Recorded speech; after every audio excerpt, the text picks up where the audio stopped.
Hello बच्चों, इस class में हम प्रश्नवाली 1.2 के प्रश्न क्रमांक 4 को सॉल्व करेंगे, जो इस प्रकार है कि कीर्ति बुक स्टोर ने जून के प्रथम सप्ताह में 2,85,891 रुपये मूल्य की पुस्तकें बेची।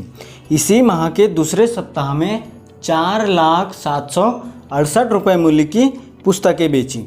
दोनों सप्ताह में कुल मिलाकर कितनी बिक्री हुई और किस सप्ताह में बिक्री अधिक हुई और कितनी अधिक हुई। मतलब हमारा क्वेश्चन यह कह रहा है कि कीर्ति बुक स्टोर है जो 2 सप्ताह तक बुक बेचता है। पहले सप्ताह में वह 2,85,891 रुपये की पुस्तकें बेचता है और दूसरे सप्ताह में 4,07,68 रुपये की बेचता है। तो क्वेश्चन कह रहा है कि दोनों सप्ताह में कुल मिलाकर कितने रुपए की उन्होंने बुक बेचा और किस सप्ताह में अधिक बेचा और कितना अधिक बेचा। तो इस क्वेश्चन को हम कर लेते हैं सॉल्व, है ना। हमारे पास दिया है कि प्रथम सप्ताह में बेची गई पुस्तकें, हम कर लेंगे सॉल्व।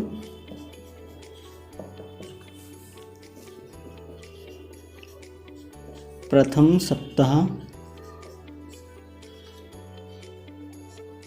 सप्ताह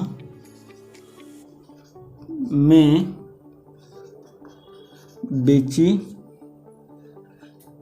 बेची गई पुस्तकें इक्वल टू कितने की 2,85,891 रुपये की। इसी तरह दूसरे सप्ताह में बेची गई पुस्तकें कितना 4,07,68 रुपये की। अब बोल रहे दोनों सप्ताह में कुल कितने रुपए की पुस्तकें बेची गई, तो हम इसको कर लेंगे कुल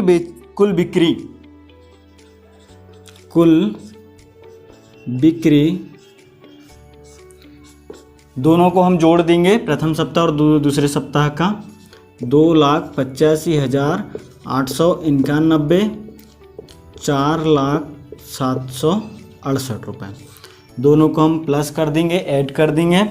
तो हम ऐड कर लेते हैं 8 और 1 9, 6 और 9 15, 15 का हम 5 लिखेंगे, 1 रह जाएगा।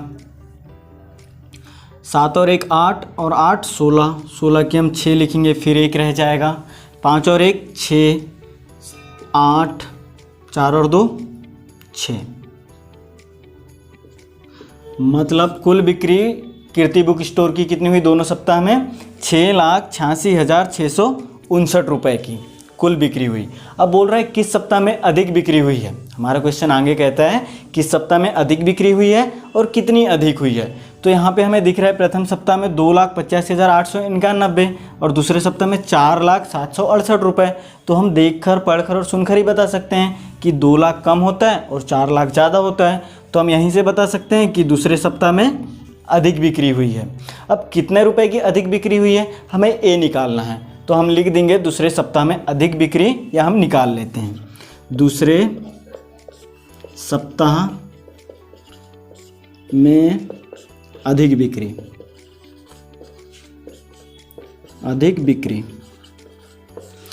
उसके लिए क्या करेंगे, अधिक बिक्री निकालने के लिए दूसरे सप्ताह में से हम पहले सप्ताह का घटा देंगे। 4,07,68 में से हम 2,85,891 को घटा देंगे, तो हमारा निकल आएगा कि दूसरे सप्ताह में कितने अधिक की बिक्री हुई। तो हम घटा लेते हैं। 8 में से 1 गया, 7 बचता है। अब 6 से 9 नहीं जाता है, तो हम यहाँ से एक उधार लेंगे, ये हो जाएगा 16। 16 में से 9 गए तो हमारे पास बचता है 7। आप घटाना आता होगा आपको, आप घटा लीजिएगा, है ना, 1 2 3 4 5 लाइन खींचकर। फिर अब हमारे पास आगे ये 7 था, 1 दे दिया तो ये हो जाएगा 6। 6 में से 8 नहीं जाएगा, तो फिर हम उधार ले लेंगे, 1 16 हो जाएगा, है ना। अब 16 में से 8 घटा देंगे तो बच जाएगा हमारे पास 8। ये 0 है, 0 ही रहेगा। 10 हो गया था, 10 में से 1 दे दिया तो बच गया 9।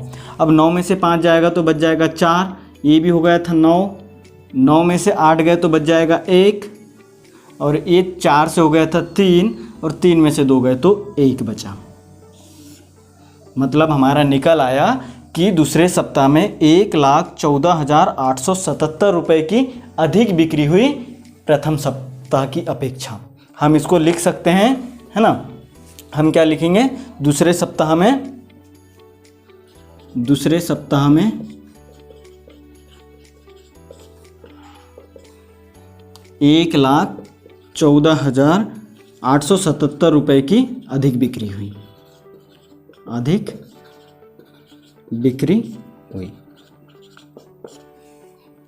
ये हमारा प्रश्न क्रमांक 4 सॉल्व हो गया। अब हम बढ़ते हैं अगले प्रश्न की ओर, प्रश्न क्रमांक 5 की ओर।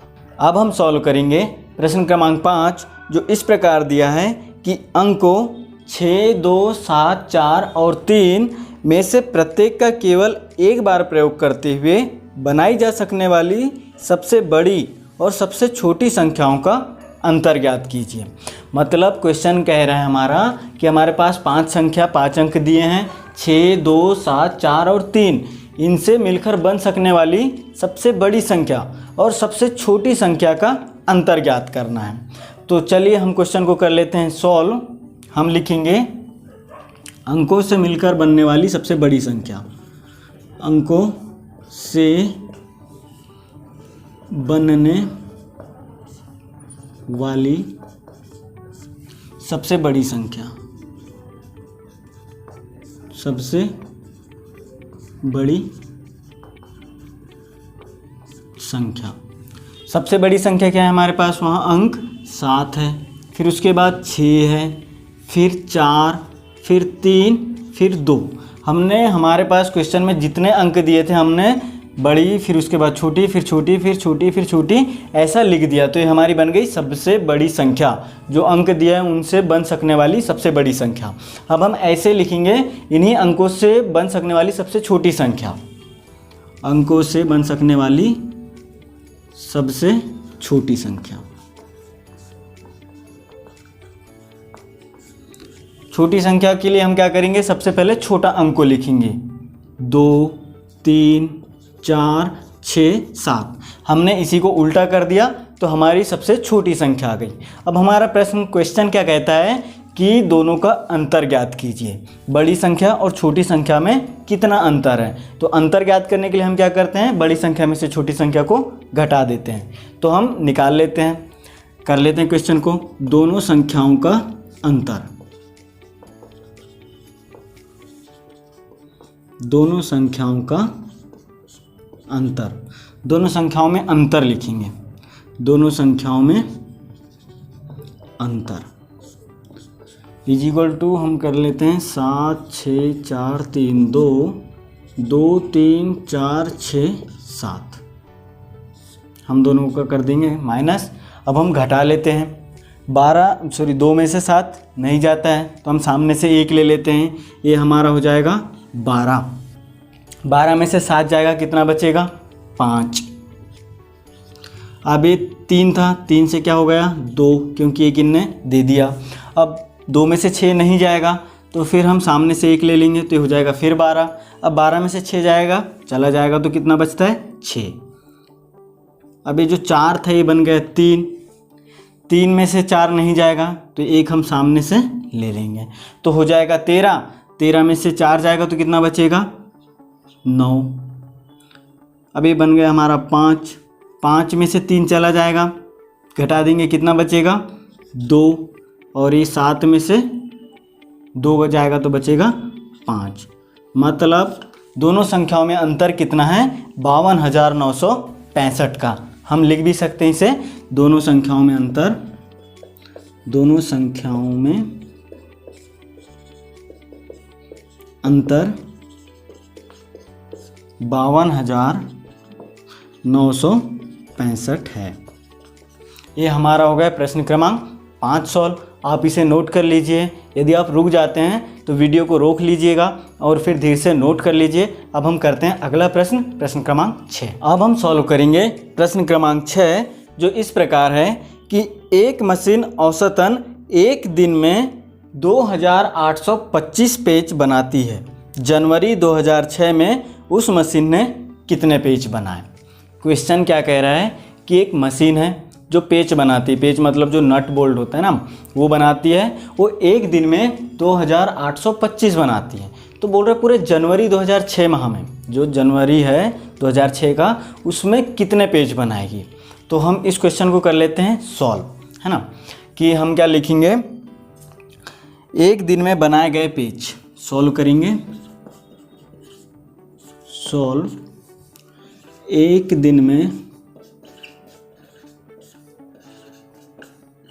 बनाए गए पेज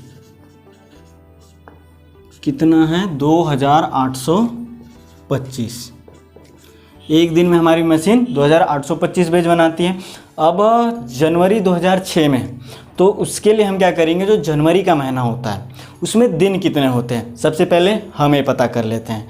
तो हमें पता है जनवरी में 31 दिन होते हैं, तो हम लिख देते हैं जनवरी में दिन, जनवरी में दिन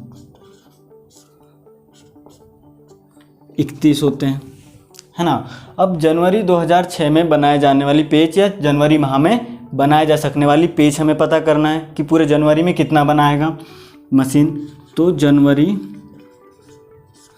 माह में बनाए पेज, जनवरी में 31 दिन होते हैं, तो हम जो 2825 एक दिन में बना रहा है उसका हम गुणा कर देंगे, मल्टीप्लाई कर देंगे, तो निकल आएगा कि पूरे जनवरी माह में मशीन कितनी पेज बनाती है। तो हम कर लेते हैं 2825 गुणा 21। आपको गुणा आता है, गुणा नहीं आता है तो हम कर लेते हैं, आप सीख गए होंगे 6th क्लास तक, है ना। कि चलो ठीक है हम गुणा करते हैं, 5 एकम 5, 2 एकम 2, 8 एकम 8, 2 एकम 2। फिर उसके बाद क्रॉस कर लेते हैं नीचे एक संख्या के बाद। अब हम इसका 3 का 5 से करेंगे, 5 या 15, 1 बच जाएगा। फिर 5 का होगा 2 से करेंगे, 3 का, 3 दूनी 6 और 1 7, 7 लिख देंगे। फिर 3 का 8 से करेंगे तो 8 3 24 होता है, 4, फिर 2 रह जाएगा। फिर 3 का 2 से करेंगे, 3 दूनी 6 और 2 8। अब हम क्या करेंगे, इनको ऐड कर देंगे, प्लस कर देंगे, है ना, ऐसे ही करते हैं।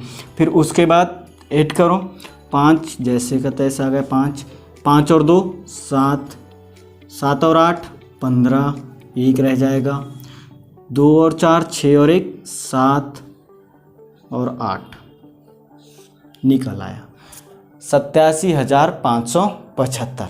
मतलब जो मशीन है पूरे जनवरी माह में 87,575 पेज बनाती है। हम लिख देंगे कि मशीन जनवरी माह में 87,575 पेज बनाती है। ये हमारा हो गया आंसर। आप इसे भी नोट कर लीजिएगा। आज की क्लास में, इस क्लास में हमने 3 प्रश्न सॉल्व किया है। अब हम अगले प्रश्न अगली क्लास में करेंगे। आप इसे अच्छे से नोट कर लीजिए। जहाँ पे आप रुक जाते हैं तो आप इसे रोक लीजिएगा वीडियो को और फिर लिखिएगा। यदि आपको क्लास से रिलेटेड कोई क्वेरीज होता है तो आप कमेंट बॉक्स में पूछ सकते हैं। यदि आपके पास कोई सजेशन या कोई एडवाइस होता है तो आप प्लीज़ कमेंट ज़रूर करें।